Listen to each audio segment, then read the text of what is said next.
السلام علیکم ورحمۃ اللہ وبرکاتہ۔ الحمد للہ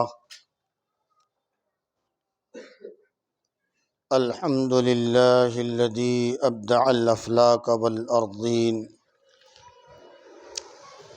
والصلاة والسلام علی سید الانبیاء والمرسلین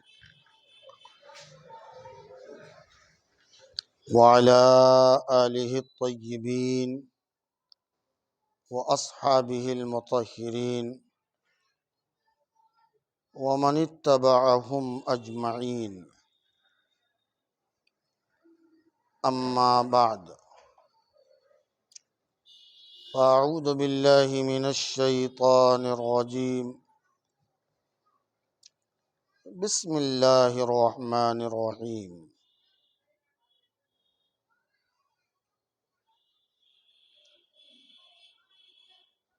افحسبتم انما خلقناکم عبثا وانکم الینا لا ترجعون، فتعالی اللہ الملک الحق،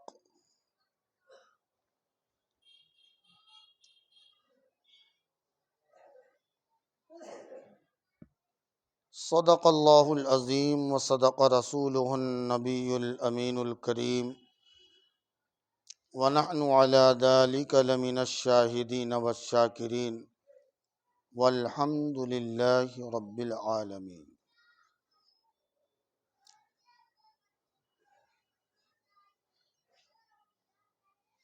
ان اللہ وملائکتہ یصلون علی النبی یا ایہا الذین آمنوا صلوا علیہ وسلموا تسلیما، اللہم صل علی سیدنا ومولانا محمد بارک وسلم، صلاۃ وسلاما علیک یا رسول اللہ، صلی اللہ تعالی علیہ وآلہ وسلم۔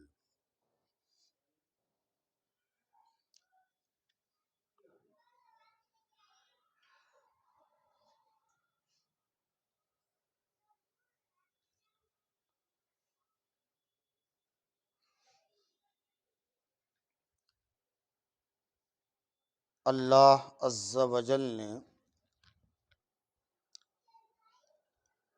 اپنے کلام لم یزل میں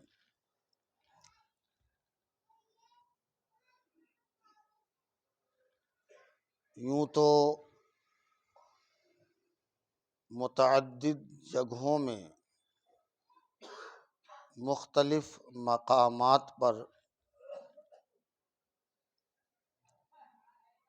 مختلف پیرائے بیان اور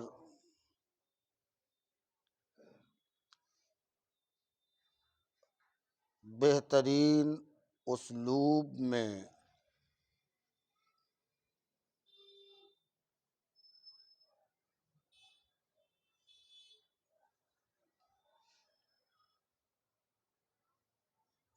معقول طریقے پر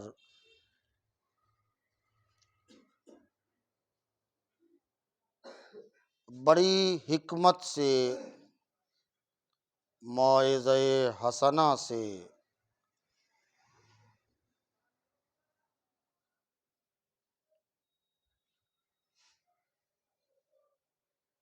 جناب انسان کو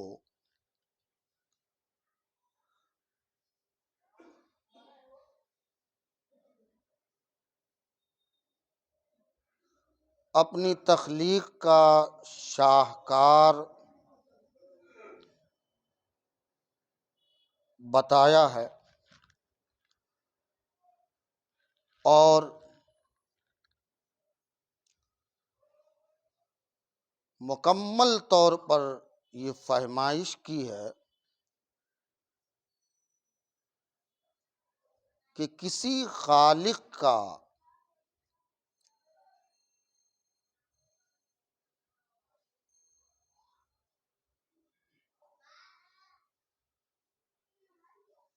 کوئی مقصد تخلیق کے پیچھے ہوتا ہے، اس نے کسی چیز کی تخلیق کی ہے تو وہ بے معنی، بے مقصد نہیں ہے۔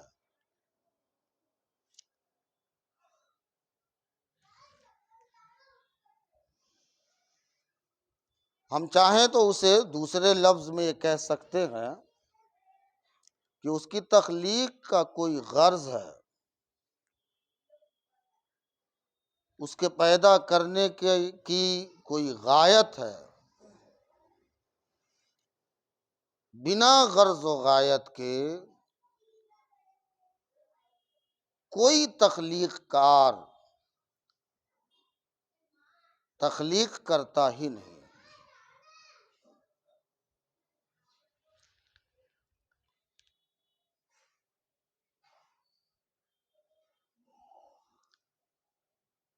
بنی نوع آدم کو جھنجھوڑتے ہوئے اللہ نے فرمایا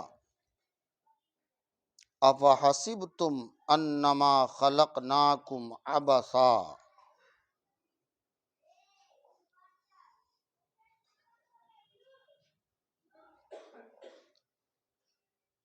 کیا تم اس گھمنڈ میں ہو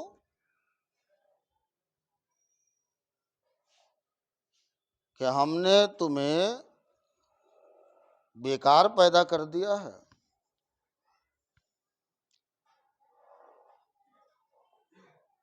یا اس تخلیق کے پیچھے کچھ کار فرما ہے؟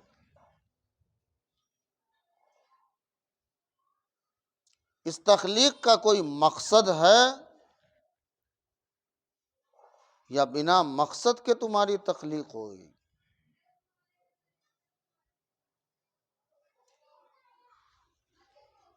اور اس مقصد کی طرف توجہ دلاتے ہوئے آیت کے ٹکڑے میں جو آیت کمپلیٹ ہوئی ہے وَأَنَّكُمْ إِلَيْنَا لَا تُرْجَعُونَ،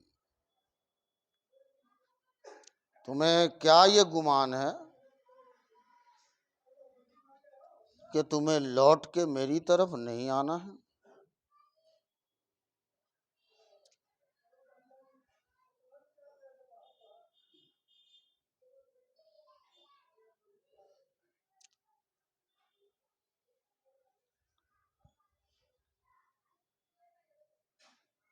حضرت سیدنا صدیق اکبر رضی اللہ تعالی عنہ کے تعلق سے پچھلے جمعہ کو آپ سے ہم کلام ہونے کا شرف ملا۔ اس میں کچھ احادیث، کچھ آیات کریمہ اور پھر ان آیات اور احادیث کی روشنی میں آپ کی شخصیت کو اجاگر کرنے کی میں نے کوشش کی۔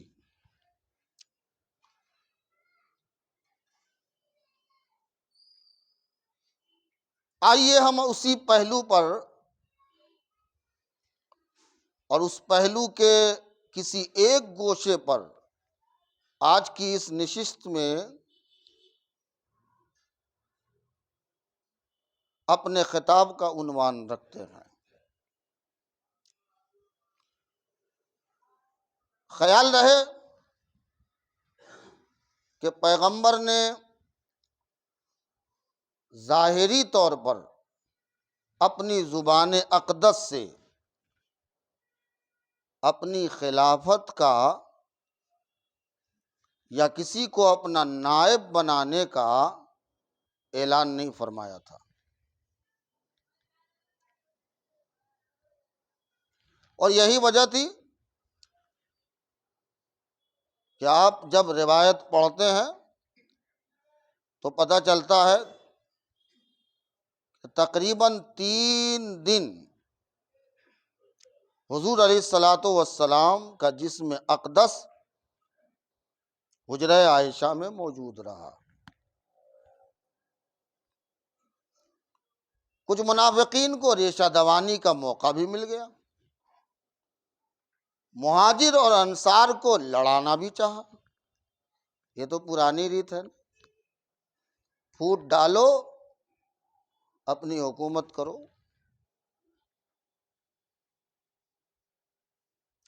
کوشش کی گئی مگر کوششیں ناکام ہوئیں۔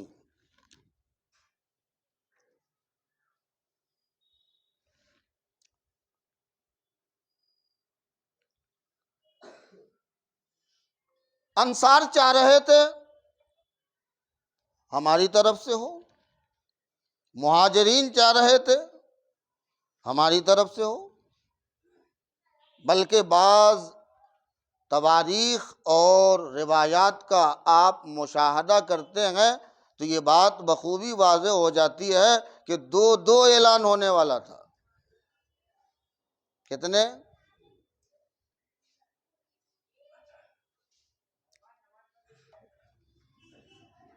موقع اور حالات کو سامنے رکھتے ہوئے المختصر حضرت سیدنا عمر ابن خطاب رضی اللہ تعالی عنہ نے چاہا کہ پہلے اس قضیے کا حل کر لیں، تاکہ جو لوگ اسلام میں ریشہ دوانی کی کوشش کر رہے ہیں ان کی کوششیں ناکام ہو جائیں۔ آپ نے، انصار نے، مہاجرین نے تقریباً ایک دن بعد تک اتفاق رائے سے سب نے اتفاق کر لیا کہ پیغمبر کے بعد، ظاہری حیات کے بعد، ہم سب متفقہ طور پر اپنا نائب اور خلیفہ حضرت سیدنا ابو بکر صدیق رضی اللہ تعالی عنہ کو منتخب کرتے ہیں۔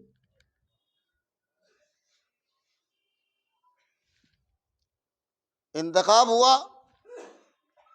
اب ذرا سننے جیسی بات ہے۔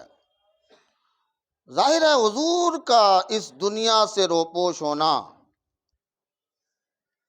بہت بڑی تکلیف تھی، پریشانی کا باعث تھا، لوگ اس میں الجھے ہوئے تھے، صحابہ حواس باختہ تھے، پریشان تھے۔ بعض روایات اور تواریخ کے اشارات سے پتہ چلتا ہے کہ عجیب سما بندھا ہوا تھا۔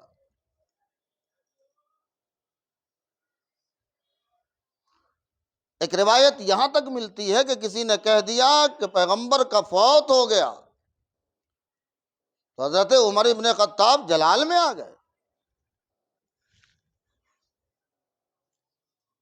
اور خیال رہے اس 63 سالہ دور میں سے 23 سالہ دور، یعنی 40 سال کے بعد اعلان نبوت کے بعد کا حضور کے اس وقت تک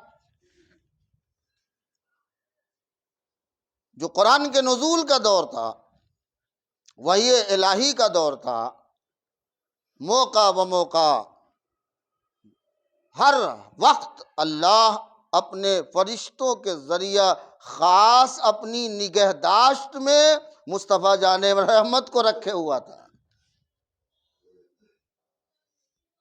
ایسے حالات میں ظاہر ہے کہ جب وحی کا سلسلہ بند ہوا،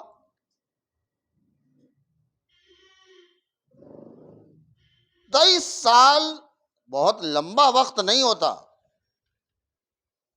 آپ پچھلے انبیاء کی زندگی اور حیات کا مطالعہ کریں، پتہ چل جائے گا۔ 200 سال، 400 سال، 1000 سال، 950 سال قوم کو ہدایت اور رہنمائی کرنا، اس کے مقابلے میں یہ 23 سال، 63 بھی نہیں، 63 میں سے 23 سال ایک چھوٹی سی مدت ہے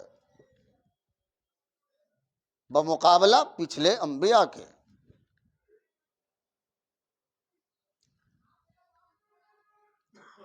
جہاں پیغمبر حضرت موسیٰ علیہ السلام اپنی قوم میں اپنا نائب بنا کر حضرت ہارون علیہ السلام کو رکھتے ہیں، اور کوہ طور پر جاتے ہیں تو کہتے ہیں میں 30 دن کے لیے جا رہا ہوں. کتنے دن؟ 30 دن میں نہ لوٹے، 10 دن بڑھانا پڑا، مزید اضافہ ہوا، اللہ نے فرمایا 10 دن اور بڑھا لو. اب میں اس کی وضاحت کی طرف ابھی نہیں جاؤں گا، کیوں بڑھا لو، تقریباً کچھ لوگوں کو پتہ بھی ہوگا، نہیں تو بات پھر ادھر کی ادھر چلی جائے گی، جو مقصد ہے وہ رہ جائے گا.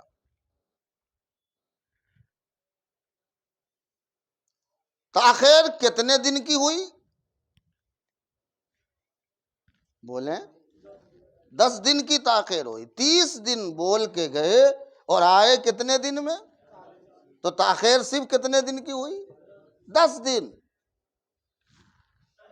اور جب حضرت موسیٰ علیہ السلام تشریف لائے اور قوم کو گوسالہ پرستی میں دیکھا، پر جلال لہجے میں ایک جلالی نبی اور پر جلال لہجے میں جو توریت کی تختی تھی، اس تختی کو جلال میں پٹک دیا، ٹوٹ گئی. حضرت ہارون جنہیں اپنا نائب انہوں نے بنایا تھا، قوم کی رہنمائی ہدایت کے لیے آپ کا انتخاب کیا تھا، پر جلال لہجے میں حضرت ہارون کی داڑھی پکڑ لی اور پکڑ کے تماچا رسید کیا. پڑھیں آپ قرآن. اس لیے مفسرین میں اختلاف بھی ہو گیا کہ حضرت ہارون بڑے تھے یا چھوٹے تھے. حضرت ہارون علیہ السلام بڑے تھے یا چھوٹے تھے؟ عمر کا لحاظ اپنی جگہ، مفسرین کے اختلافات اپنی جگہ.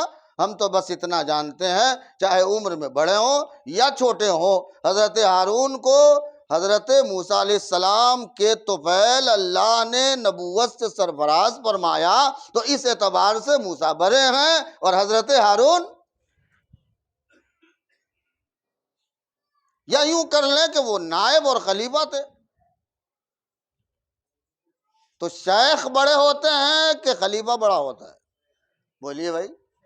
تو اس اعتبار سے دیکھیں تو حضرت سیدنا موسیٰ علیہ السلام بنسبت حضرت ہارون علیہ السلام کے بڑے ہوئے، کیونکہ آپ نائب ہیں. اچھا ایک بات اور سمجھا دوں آپ کو، بڑا چھوٹا ہونا، رشتہ ہونا الگ ہے. رشتے میں بڑا اور چھوٹا ہونا، بولیے. ہاں، رشتے میں، عمر میں بڑا اور چھوٹا ہونا الگ ہے، اور مقام میں، علم میں، رفعت میں، عظمت میں، بزرگی میں بڑا اور چھوٹا ہونا. ایک مثال ہمیں قرآن میں ملتی ہے، چلیے اس کی عقدہ کشائی کر لیتے ہیں، پھر آگے ہم بات کر رہے ہیں. حضرت سیدتنا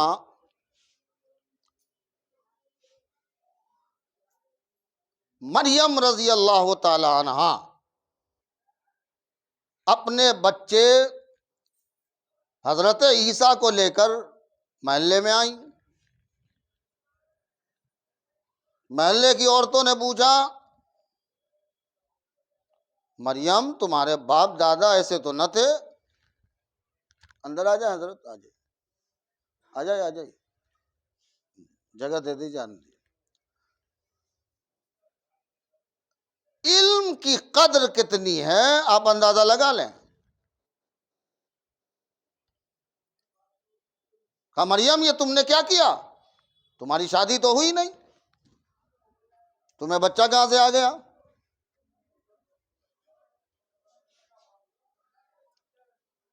تم تو پاکیزہ خاندان کی لڑکی ہو نا. پوچھا کس سے جا رہا تھا؟ مریم ماں تھی یا نہیں؟ اور عیسیٰ علیہ السلام بیٹے تھے. ماں اور بیٹے میں مرتبہ کس کا بڑا؟ ماں اور بیٹے میں مرتبہ کس کا بڑا ہے؟ تو نسب کے لحاظ سے دیکھیں تو ماں بلند تھیں، صحیح. محلے کی عورتوں نے پوچھا کس سے تھا، ماں سے یا بیٹے سے؟ ماں سے. جواب کس کو دینا تھا؟ ماں کو ابھی چند دن کا، 2 دن کا، 1 دن کا، 3 دن کا، چلیے 7 دن کا ایک چھوٹا بچہ پالنے میں جھول رہا ہے، ماں سے سوال ہو رہا ہے، پوچھا جا رہا ہے، استفسار کیا جا رہا ہے، یہ بچہ کہاں سے لائی؟ جواب عقل یہ کہتی ہے کہ ماں کو دینا چاہیے، لیکن ماں نے جواب نہیں دیا۔ فاشارت الیہ، تو ماں نے اشارہ کیا، انہی سے پوچھ لو۔ ماں نے اشارہ کیا اسی بچے سے۔ میں تعجب میں ہوں، قرآن اللہ کا کلام ہے، بچہ بولنے والا نہیں تھا، معجزے کا ہونا ایک الگ بات ہے، بچہ بولنے والا نہیں تھا، ماں بولنے والی تھی، سوال ماں سے کیا جا رہا ہے، ماں نے جواب نہ دے کر لوگوں کو جواب کی طرف توجہ کدھر کرا دی؟ بچے کی طرف۔ میں نے کہا بچہ تو چھوٹا ہے، ماں بڑی ہے، تو ہونا یہ چاہیے تھا کہ نسب کے اعتبار سے بھی، مرتبے کے اعتبار سے بھی ماں کے قدموں تلے جنت ہوتی ہے، تو ماں کو جواب دینا تھا۔ ماں نے کہا نہیں، عمر کو مت دیکھو، نسب کو مت دیکھو، نسب پہ کوئی فضیلت نہیں ہے، اصل فضیلت تو علم پر ہے نا۔ تم کو نسب میں لگے گا مریم بلند ہے، تمہیں عمر میں لگے گا کہ مریم بڑی ہیں، مگر حقیقت میں دیکھو گے تو مریم بڑی نہیں، عیسیٰ بڑے ہیں، حضرت عیسیٰ علیہ السلام بڑے ہیں۔ میں نے جناب مریم سے پوچھا آپ کیوں کہہ رہی ہیں بڑے ہیں؟ کہا سنو، تمام تر عظمت اور رفعت اور بلندیوں کے باوجود بھی میں عیسیٰ کی ماں تو ہوں، ایک نبی کی ماں تو ہوں، مگر خیال رہے تقدس اپنی جگہ، پاکیزگی اپنی جگہ، مگر خیال رہے میں نبی نہیں ولیہ ہوں، نبی کی ماں تو ہوں مگر ولیہ ہوں، نبی نہیں ہوں۔ اور حضرت عیسیٰ میرا بیٹا ہے، نسب کے لحاظ سے چھوٹا ہے، عمر کے لحاظ سے مجھ سے بہت چھوٹا ہے، مگر علم اور فضل کے اعتبار سے نبی ہے، اور نبی ولی سے بلند ہوتا ہے، نبی ولی سے بلند ہوتا ہے۔ اور خیال رہے کہ جب 2 شخص ہو اور 2 شخص دونوں علم والا ہو، دونوں فضل والا ہو، دونوں بزرگی والا ہو، دونوں رفعت والا ہو، تو پھر جواب وہ دے گا جو زیادہ علم والا ہے، جواب وہ دے گا جو زیادہ علم والا ہے۔ اور میں نہیں، نبی ہونے کے اعتبار سے جناب عیسیٰ بڑے ہیں، علم میں بڑے، نبوت میں بڑے، فضیلت میں بڑے، بزرگی میں بڑے، اس لیے میرا حق نہیں کہ میں فتویٰ جواب دوں، جواب کا حق بھی جناب عیسیٰ کو ہے۔ اس لیے میں نے کہا کہ بس ان سے پوچھو، مجھ سے مت پوچھو۔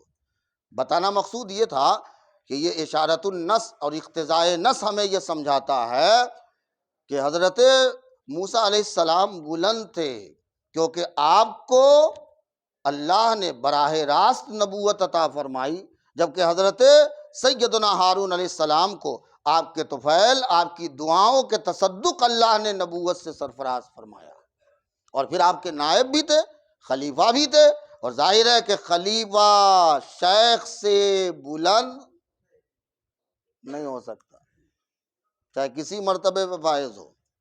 ابھی میں اس کی وضاحت کروں گا اگر وقت ملے گا تو۔ اصل مقصود جو آپ کو سمجھانا ہے کہ خلافت نیابت ہے، اور نیابت میں مرتبے میں برابر نہیں ہوتا، مگر خیال رہے جب خلافت کا مسئلہ آیا، اور جیسا آپ کو ابھی ہم نے بتایا کہ 2 دن لگے، مگر اعلان خلافت حضرت ابوبکر صدیق کا ہوا، اور لوگوں نے اتفاق رائے بھی کر لیا، لیکن آپ کو معلوم ہے اس وقت حالت کیسی تھی صحابہ کی؟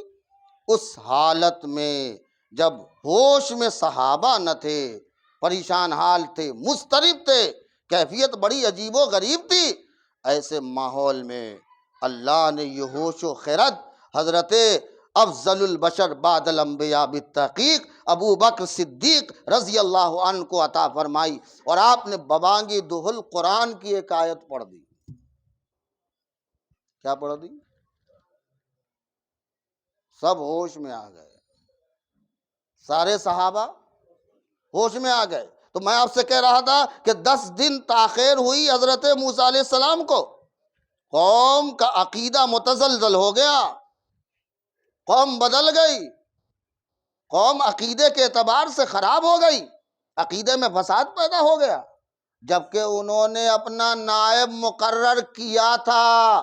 خیال رہے، اپنا نائب مقرر کیا تھا، مگر پیغمبر نے اپنا نائب اپنی زبان سے مقرر نہیں کیا تھا۔ خیال رہے، نہیں کیا تھا، مگر کمال ہے حضرت ابوبکر صدیق کا کہ جب لوگوں کو اس حال میں آپ نے دیکھا تو عقیدے کے تحفظ کے لیے آپ نے ایسے وقت میں قرآن کی ایک آیت تلاوت کی، وما محمد الا رسول قد خلت من قبلہ الرسل افإن مات او قتل انقلبتم على اعقابکم ومن ينقلب على عقبیہ فلن یضر اللہ شیئا وسیجزی اللہ الشاکرین۔ کہا سنو، ہمارے محمد صلی اللہ علیہ وسلم رسول کیا ہے؟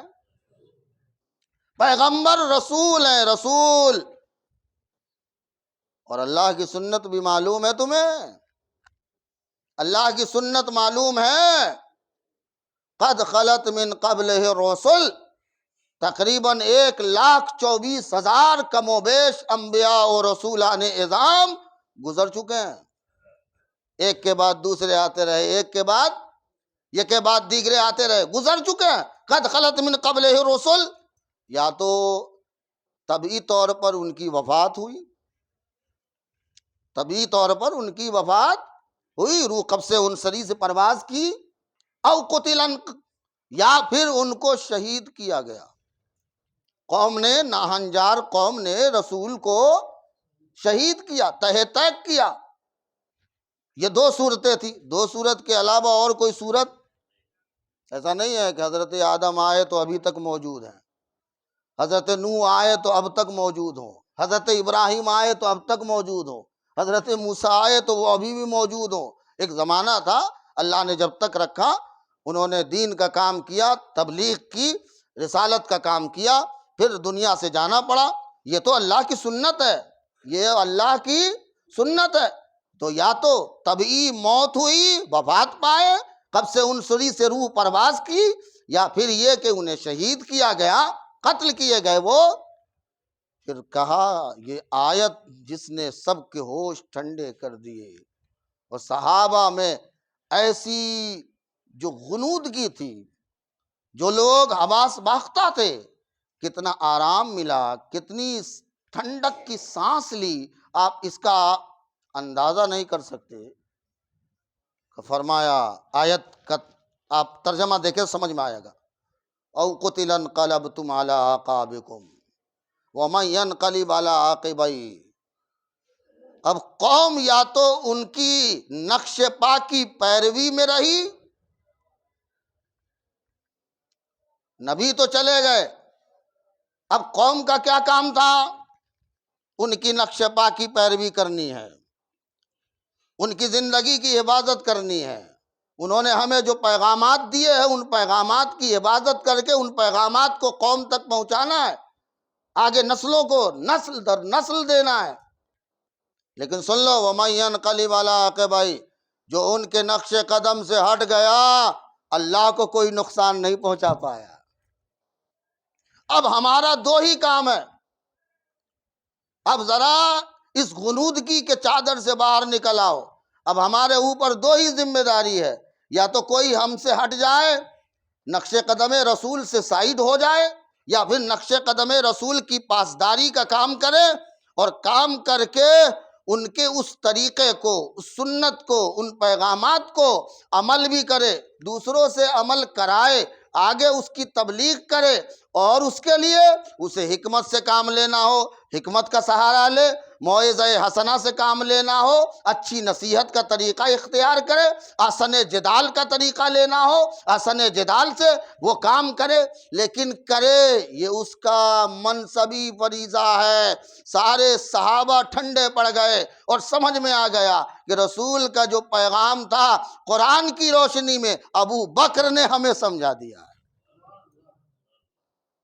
اور وہ دور تھا نعوذ باللہ کہ آپ کو معلوم ہے ایسے لوگ پیدا ہو گئے جنہوں نے نبوت کا دعویٰ کر دیا۔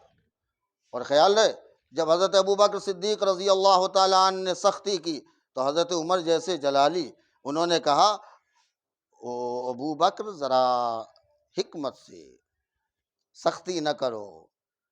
معلوم ہے آپ کو حضرت ابو بکر صدیق رضی اللہ عنہ نے کہا تھا عمر تم جہالت میں بڑے سخت تھے اب نرم ہو رہے ہو۔ ذرا دیکھیں آپ جہالت میں تم بڑے سخت تھے اب نرمی کا برتاؤ کرنا چاہتے ہو۔ تم تو اشداء علی الکفار تھے اور آپ کہہ رہے ہو کہ ذرا نرمی سے شروع وقت ہے، ذرا حالات کو سمجھنا ہے۔ ہمیں حالات کو سمجھنا نہیں ہے۔ جو لوگ ذرہ برابر، ایک مثال آئی، ذرہ برابر بھی جو لوگ رسول کی زندگی میں زکوٰۃ دیتے تھے اگر وہ زکوٰۃ نہ دیں گے تو ابو بکر خود اس سے جہاد کرے گا۔ اور خیال رہے کہ سب سے پہلے جنگ کے لیے تیار ہو کر اور سواری پر حضرت ابوبکر خود سوار ہو گئے۔ اور لشکر اسامہ آپ کو بہت مشہور ہے، وقت بھی نہیں ہے کہ میں اس کی تشریح کروں۔ لشکر اسامہ تیار تھا اور سب سے پہلے آپ کھڑے ہو کے آپ نے اعلان کیا میں چلتا ہوں۔ حضرت مولا کائنات نے کہا عمر ابو بکر ٹینشن لینے کی ضرورت نہیں ہے، ہم آپ کو اپنا خلیفہ اور اپنا خلیفہ مانتے ہیں، آپ بس حکم تو کریں، آپ کے ایک اشارے پر علی کی جان حاضر ہے۔ لوگ کہتے ہیں علی نے مخالفت کی، نعوذ باللہ، علی کی جان حاضر ہے۔ اور اس جنگ اسامہ ہوا، وہ وقت تھا اسود انسی نے نبوت کا دعویٰ کیا، سجاح نے، وہ عورت تھی، اس نے نبوت کا دعویٰ کر دیا۔ آپ کو معلوم ہے، آپ نے صرف ایک نام جانا ہوگا مسیلمہ کذاب کا، شاید تو صرف مسیلمہ نہیں تھا، اسود انسی بھی تھا، سجاح بھی ایک لڑکی تھی، اس نے بھی نبوت کا دعویٰ کر دیا تھا۔ اور اس فتنے کو کچلنا ضروری تھا، اس کی بیخ کنی کرنی تھی۔ اور حضرت ابوبکر صدیق رضی اللہ عنہ نے فرمایا کہ نہیں، میں خود جا کر جنگ کروں گا اور قتل کر کے آؤں گا، چاہے لشکر تیار ہو یا تیار نہ ہو۔ کسی صحابی نے کہا کہ ابوبکر بڑا ضدی ہے، ہماری قوم ذرا سمجھے، کسی صحابی نے نہ کہا کہ ابوبکر بڑا ہٹ دھرم ہے، کسی صحابی نے کہا کہ حضرت ابوبکر تم کیا ضد ہٹ دھرمی پہ لگے ہوئے، ہماری قوم تو فوراً کہہ دیتی ہے ارے یہ مولانا بڑا ضدی ہے یار، بڑا ہٹ دھرم ہے، بات پکڑ لیا چھوڑتا نہیں ہے۔ آپ صحابہ کو کیا کہو، ذرا آپ غور کرو۔ اور ایسے ماحول میں حضرت ابوبکر صدیق رضی اللہ تعالی عنہ نے دنیا کو سمجھایا کہ خیال رہے کہ یہ خلافت کا بھار آسان نہیں ہے، کوئی بوجھ اپنے اوپر کاندھے پہ رکھنا یہ آسان کام نہیں ہے۔ ہم یہ نہ سمجھے کہ بڑا آسان کام ہے، اور یہ بھی خیال رہے کہ یہ بوجھ اللہ سب کو بھی نہیں دیتا، یہ بھی خیال رہے۔ یہ جو بوجھ ہے وہ اللہ سب کو بھی نہیں دیتا، تو لہٰذا جو اس کو برداشت کر سکے، اس کے قابل ہو، اللہ اسے ہی عطا فرماتا ہے۔ پیغمبر کے بعد نیابت و خلافت کے متحمل حضرت ابوبکر صدیق رضی اللہ عنہ تھے، اللہ نے یہ مقام عطا فرمایا۔ اگر وہ متحمل نہ ہوتے تو اللہ یہ مقام عطا نہیں فرماتا۔ بعض لوگ اس میں اختلاف کرتے ہیں، میں خود سید ہوں اس لیے میں ذرا اس کی وضاحت کر دیتا ہوں تاکہ پھر کسی کو انگشت نمائی کی ضرورت نہ پڑے، کوئی انگلی نہ کرے۔ دیکھیے 4 خلیفہ جو مشہور ہیں خلافت راشدہ میں، 6 مہینہ حضرت حسن کا بھی ہے، لیکن عام طور پر ہم 4 کو لیتے ہیں۔ چلیے، جس طرح ترتیب خلافت ہے کہ سب سے پہلے خلافت کن کی تھی؟ بولیں آپ؟ حضرت ابو بکر صدیق رضی اللہ عنہ۔ پھر دوسری خلافت طبی طور پہ ان کا بھی انتقال ہوا، حضرت عمر رضی اللہ عنہ۔ پھر ان کی شہادت ہوئی مسجد میں حالت نماز میں۔ اور یہ وہ شخصیت کہ جنہوں نے اخیر وقت میں اپنے بیٹے کے گود میں سر رکھے تھے اور بار بار نیچے کر رہے تھے۔ بیٹا اب سمجھا کہ یہ کیا کر رہے ہیں، یعنی میرا چہرہ زمین پہ رکھ دو، جس سے قیصر و کسریٰ ہلتا ہو۔ انہوں نے کہا میرا چہرہ مٹی پہ رکھ دو، زمین پہ رکھ دو۔ اور وہ اس وقت پڑھ رہے تھے اخیر وقت میں، یا لیتنی کنت ترابا، یا لیتنی کنت ترابا، کاش کہ میں مٹی ہو جاتا، کاش کہ میں مٹی ہو جاتا۔ آپ کو معلوم ہے یہ سورہ نبا میں آخری جو ٹکڑا ہے آیت کا، یہ کس وقت کا بیان ہے؟ وہ قیامت کا بیان ہے کہ قیامت میں جب عذاب دیا جائے گا تو کافرین مشرکین اس عذاب کو دیکھ کر کہیں گے یا لیتنی کنت ترابا، کاش کہ میں مٹی ہو جاتا۔ یہ کافر اور مشرک کب کہے گا؟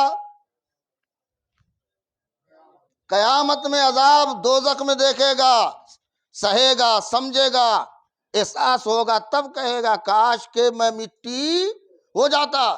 اور یہ وہ درجہ ہے کہ ایک مومن کو موت کے وقت اللہ یہ درجہ دے دیتا ہے کہ وہ اس وقت کہتا ہے کاش میں مٹی ہو جاتا۔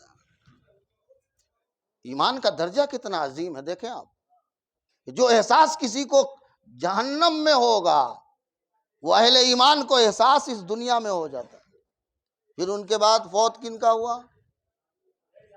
حضرت عثمان غنی رضی اللہ عنہ کا۔ پھر ان کے بعد کن کا ہوا؟ مولا علی کا۔ یہ ترتیب جو رکھی گئی، اچھا یہ بتائیں، اگر بفرض محال اگر حضرت مولائے کائنات کو پہلی خلافت مل جاتی تو ان کی عمر تو بڑی لمبی تھی۔ کسی کو موقع ملتا، بولیں آپ، عمر تو بڑی لمبی تھی تو کسی کو موقع ملتا تو پہلے وفات حضرت ابوبکر کی ہوئی، یہ موقع اللہ و رسول نے انہیں دیا۔ پھر اس کے بعد ترتیب سے فوت ہوئے حضرت عمر ابن خطاب، اللہ نے یہ موقع ان کو دیا۔ موت کا وقت تو مقرر ہے نا، ایک لمحہ نہ آگے ہو سکتا ہے نہ پیچھے ہو سکتا ہے۔ پھر موت کا وقت قریب آیا حضرت عثمان غنی کا، یہ موقع انہیں ملا۔ پھر مولا علی کا۔ یہ ترتیب اس لیے رکھی گئی، یہ اللہ کو بھی منظور تھی۔ کیوں؟ کہ اللہ چاہتا تھا ان تمام کو رسول کی خلافت کی برکتیں مل جائیں۔ تو یہ برکتیں اللہ نے عطا فرمائی، یہ بہت بڑی چیز ہے۔ رسول کی بارگاہ کا جو بھی غلام رہا، جو بھی خادم رہا، چاہے وہ کسی درجے کے ہوں، خیال رہے کسی درجے کے ہوں، اللہ نے انہیں بے برکت نہیں چھوڑا۔ اللہ نے انہیں بے برکت نہیں چھوڑا۔ آپ علماء سے نہیں سنتے کہ ایک صحابی جس نے حالت ایمان میں رسول کو دیکھا، بھرے کچھ عمل کیا یا عمل حالت ایمان میں دیکھا، حالت ایمان میں وہ فوت ہوئے، عمل کیا ہو یا نہ کیا ہو، پوری امت کا عمل ایک طرف، ان کا وہ ایمان صحابیت والا ایک طرف برابر نہیں ہو سکتا، کیونکہ اسے وہ فضل حاصل ہے کہ وہ مقام صحابیت پر فائز ہے، منصب صحابیت پر فائز ہے۔ خیال رہے ان کے درمیان آپس میں جو باتیں ہوئی ہیں، جو اختلافات ہوئے ہیں، ٹھیک ہے، بزرگوں نے اس بارے میں بہت ساری باتیں کہی ہیں، اختلافات ہیں اور اختلافات میں بہت ساری باتیں ہیں، مگر ہمیں منع کیا گیا کہ اس بارے میں ہم اختلاف تو بڑی بات، گفتگو بھی نہ کریں۔ بحث اور اختلاف تو بڑی بات، ان کے آپسی معاملات میں ہم کوئی گفتگو بھی نہ کریں۔ لہذا چائے کی دکان کے مفتیوں کو میں نصیحت کرتا ہوں کہ اس معاملے میں آپ مفتی نہ بنیں۔ سمجھ رہے ہیں آپ میری بات؟ ہاں، آپ پڑھیں، کتابیں دیکھیں، اہل علم کی ہم نشینی اختیار کریں، ان سے قریب ہوں، پڑھنے کی کوشش کریں، سمجھیں۔ میں ایک مثال دے دوں تو جلدی سمجھ میں آئے، 2 منٹ میں بات بھی ختم ہو، اور وقت بھی بہت قلیل ہے، ختم ہو رہا ہے، نازک وقت ہے۔ میں آپ کو ایک بات بتاؤں، اللہ کو، رسول کو علم غیب نہیں تھا، اس بارے میں اختلاف تو ہے ہمارے یہاں۔ مکتب فکر کا اختلاف ہے کہ نہیں ہے؟ بولیے نا۔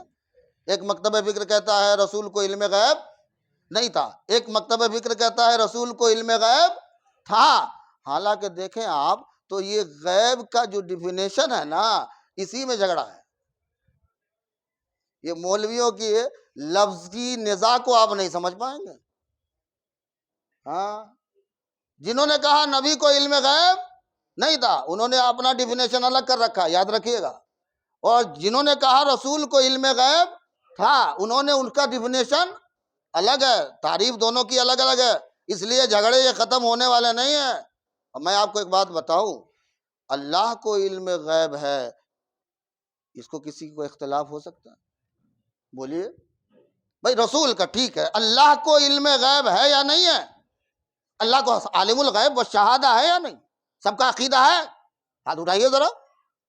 ماشاءاللہ، اللہ عالم الغیب و شہادہ ہے، اللہ سب جانتا ہے، ظاہر ہو چھپا ہو سب کم ہو، جاننے والا ہے، اس میں کسی کا کوئی اختلاف تو نہیں ہے نا؟ بولیے۔ تو اللہ کو معلوم تھا یا نہیں کہ جناب عائشہ اور حضرت علی لڑیں گے؟ بولیے۔ اللہ کو معلوم تھا یا نہیں کہ حضرت مولا کائنات اور امیر معاویہ رضی اللہ عنہ کے تعلق آپس میں کچھ نہ کچھ کھچاؤ اور کشش آئیں گی؟ یہ اللہ کو معلوم تھا یا نہیں؟ بولیے۔ امام حسن کے مسئلے میں، امیر معاویہ کے مسئلے میں کیا ہوگا، یہ اللہ کو پتا تھا یا نہیں؟ اللہ تو عالم الغیب والشہادہ ہے، اس کو سب پتا، لیکن خیال رہے اسے سب پتا کہ یہ ایسا کریں گے، اسے سب پتا ان کے آپس میں یہ بات ہوگی، اسے سب پتا کہ یہ آپس میں لڑیں گے، اس کو سب پتا کہ اختلاف برپا ہوگا، اس کو سب پتا کہ جنگ کی آگ بڑھے گی، اسے سب پتا کہ آتش جنگ جلائی جائے گی، مگر اس کے باوجود ایک تحفہ دیا اور سر پہ ایک تاج رکھا اور کہا میں جانتا ہوں یہ لوگ لڑیں گے، اختلاف کریں گے، جھگڑیں گے، مگر اس کے باوجود میں خدا ہوں، میں مالک ہوں، میں خالق ہوں، میں ان تمام کو تمغہ دیتا ہوں، تاج زرعی دیتا ہوں، ہم ان سے راضی ہیں، یہ سب ہم سے راضی ہیں۔ اب چل، ہم نے دے دیا تمغہ اور تاج کہ ہم ان سے راضی ہو گئے، اب تو ناراض ہوتا رہا، تیرے ناراض ہونے سے ان پہ کوئی فرق آنے والا کیا؟ ناراض کیا کر لے گا ناراض ہو کے؟ ان نفوس قدسیہ سے تو ناراض ہو کے ان کا کچھ بگاڑ نہیں سکتا۔ اللہ نے جب نہیں بگاڑا ہے تو تیرے بگاڑنے سے ان کی ذات پہ کیا فرق آنے والا ہے؟ سمجھ رہا ہوں میری بات؟ اس لیے آپ اس بحث میں تو دور، اس بارے میں آپ گفتگو نہ کریں، یہ آپ کا کام نہیں ہے۔ بڑے بڑے ہمارے اکابر اسلاف علماء، انہوں نے خاموشی اختیار کر لی، انہوں نے کہا کہ نہیں، اس بارے میں ہمیں کوئی بات نہیں کرنی۔ جب وہ اکابر علماء، وہ اکابر ہمارے اولیاء، انہوں نے کہا خاموش ہو جاؤ، کچھ نہ بولنا، یہ